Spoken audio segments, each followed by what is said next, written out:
Hello, and welcome back to English Learning Podcast. I'm so glad you're here with me today. In this video, we're going to practice English through a powerful method called shadowing, where you listen to me, then repeat after me, copying my tone, speed, and pronunciation. It's one of the most effective ways to build confidence and speak English naturally, and we'll do it through storytelling. Today's story is called The Day I Got Lost and Found Something Amazing. It's a true personal journey about getting lost in a forest, feeling confused and uncertain, and then discovering something beautiful, unexpected, and unforgettable. You'll hear natural, clear English. You'll practice full real-life sentences, and as you shadow my voice, you'll feel your speaking skills grow stronger and more fluent. Before we begin, don't forget to like the video, subscribe to the channel, and tap the bell icon so you never miss a new episode. Now, take a deep breath, get comfortable, and let's begin the story together. A few years ago, I decided to visit the mountains for a short getaway. I had been working nonstop for weeks, and my mind felt heavy and crowded.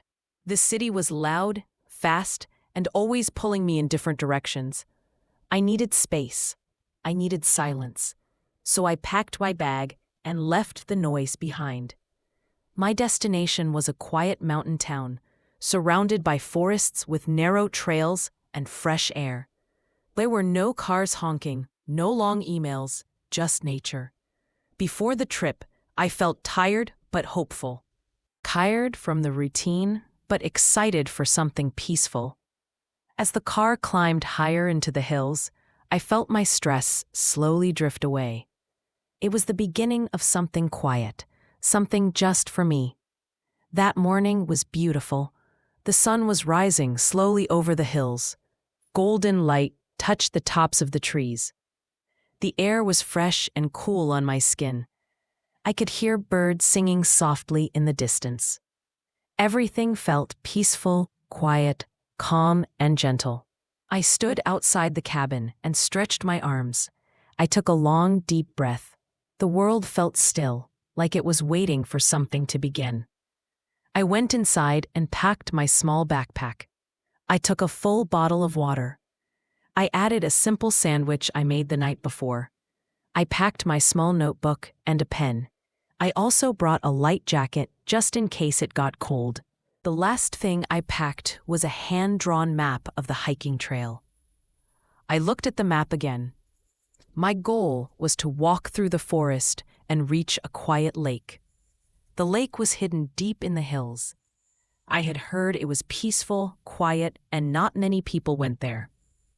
I didn't want anything fast or busy. I just wanted to walk slowly, breathe deeply, and listen to nature. I wanted to enjoy the silence and feel free. That was my plan, and that was more than enough. As I stepped onto the trail, everything felt easy and inviting. The path beneath my feet was smooth and soft, covered in dry leaves. A gentle crunch of every step made a calming rhythm.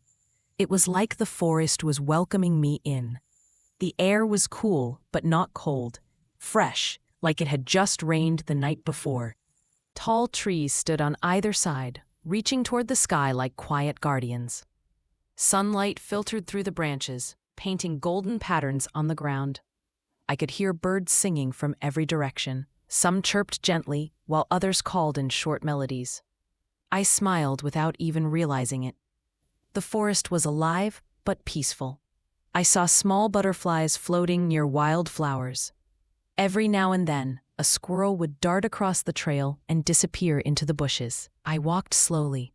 There was no rush, no pressure, just step by step, breath by breath. In that moment, I felt something I hadn't felt in a long time. Pure joy. I felt peaceful, light, and full of curiosity. Where would this trail take me? What would I find at the end? I didn't know, but I was excited to find out. After walking for nearly an hour, the trail started to feel different. The tall trees were closer together now. The sunlight barely touched the ground. I kept walking until I reached a strange spot. A fork in the trail where the path split in two different directions. One trail was wide, smooth, and well-trodden. The other was narrow, covered in dry leaves, and looked a little wild. There were no signs, no arrows, no markers, just silence, trees, and two very different paths ahead of me. I paused for a moment. I took out the map from my backpack, but it wasn't much help. The paths on the map weren't clear. Maybe the map was old. Or maybe this part of the trail wasn't marked at all. I looked at both paths again. The one on the left seemed safe and familiar. But the one on the right, it felt mysterious, untouched, hidden, like a secret place waiting to be discovered. I don't know why, but something pulled me toward the right side. It wasn't a smart decision. It wasn't even a planned one. But in that moment, I just followed my instinct.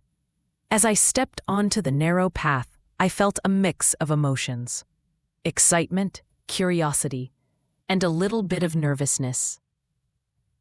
It felt like the kind of moment where anything could happen, a quiet turn in the forest, one that changed everything. At first, everything seemed fine. I kept walking along the narrow path, listening to the wind and my footsteps. But slowly the trail became less clear. The leaves on the ground were thick, and the path started to fade. There were no signs, no footprints, no sound of water or birds. Just trees, quiet, tall, and endless. I stopped walking. I looked around. Nothing looked familiar. The trail was gone. Suddenly, a wave of confusion hit me. Had I taken a wrong turn? Did I miss something? Then the feeling of being lost slowly crept in. My stomach dropped. I felt a mix of fear, surprise, and disbelief. I pulled out my phone. No signal. I checked the map, but the map didn't show this part clearly. I took a deep breath and sat down on a flat rock beside the trail. I opened my backpack and took a few sips of water. I closed my eyes for a moment to calm down. Then I opened my notebook and began to write. I wrote something simple. I might be lost right now, but I'm not panicking. I'll find my way. Writing helped. It gave my mind something to focus on. Instead of worrying, I began to think. I told myself, "You're okay. You're not in danger. Just think clearly." In that quiet moment, surrounded by trees and stillness, I reminded myself, sometimes the only way forward is to pause. As I sat quietly on the rock, trying to stay calm and focus my thoughts, I heard a soft sound behind me. It wasn't loud, just a gentle rustle of leaves. At first, I thought it was the wind, but when I turned my head slowly, I saw something that completely surprised me. A small fox stood about 10 meters away. Its fur was a mix of orange, brown, and white. It had bright eyes, alert ears, and a tail that swayed gently from side to side. The fox didn't look afraid. It just stood there watching me. For a moment, neither of us moved. It felt like time had paused. Then, very slowly, the fox began to walk, calm, quiet, and steady. Then, just ahead, something caught my eye. A wooden post, partially hidden behind some overgrown vines. I hurried toward it. There, faint but readable, was a trail marker. A small painted arrow pointing toward the lake. I paused and smiled. A real trail, a real sign. I wasn't lost anymore. At that moment, a wave of relief washed over me. My shoulders relaxed. I laughed softly to myself. I felt excited again, like I had just been given a second chance. And most of all, I felt grateful. Grateful for the quiet. Grateful for the strange little fox. Grateful for my decision to stay calm. And grateful for the path reappearing when I needed it most. After following the trail for about 20 more minutes, the trees slowly began to open. I could see light breaking through. More golden, more open. And then, just like that, I reached it. The lake, it was more beautiful than I imagined. Still, wide, and almost perfectly silent. The water didn't ripple. It looked like a mirror, reflecting the sky above. Clouds drifted slowly, and their soft shapes floated across the surface. A gentle breeze touched my face and moved the tops of the nearby grass. I stood there for a moment, completely still. No phone, no sound of people, just the quiet hum of nature. Then I found a flat rock near the edge of the water and sat down. I took off my backpack and pulled out my sandwich. I ate slowly, watching the sunlight dance across the water. Every bite felt peaceful. Every breath felt light. After eating, I opened my notebook and began to write.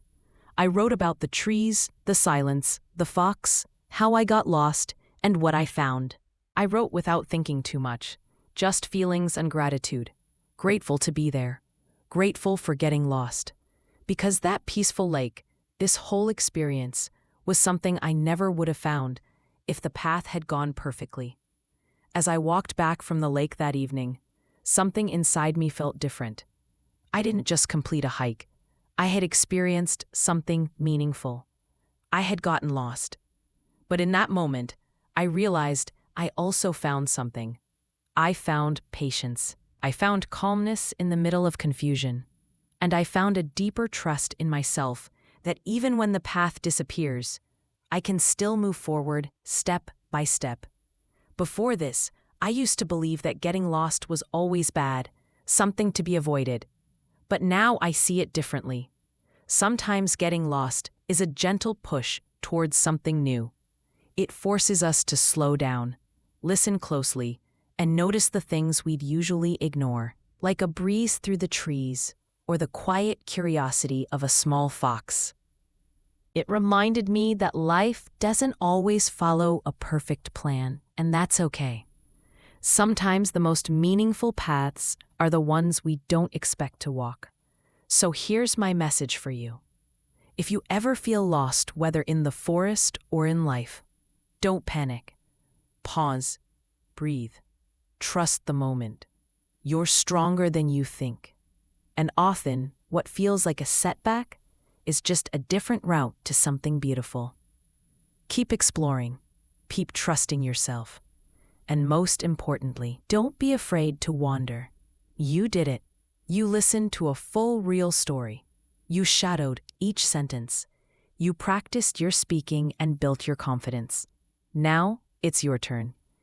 Think of a time you felt lost, or surprised, or brave. Practice telling your own story in English. Even one small sentence is a powerful beginning. Come back to this video anytime. Repeat it again. Speak again, and every time you'll grow stronger. Keep going, keep speaking, and keep believing in yourself.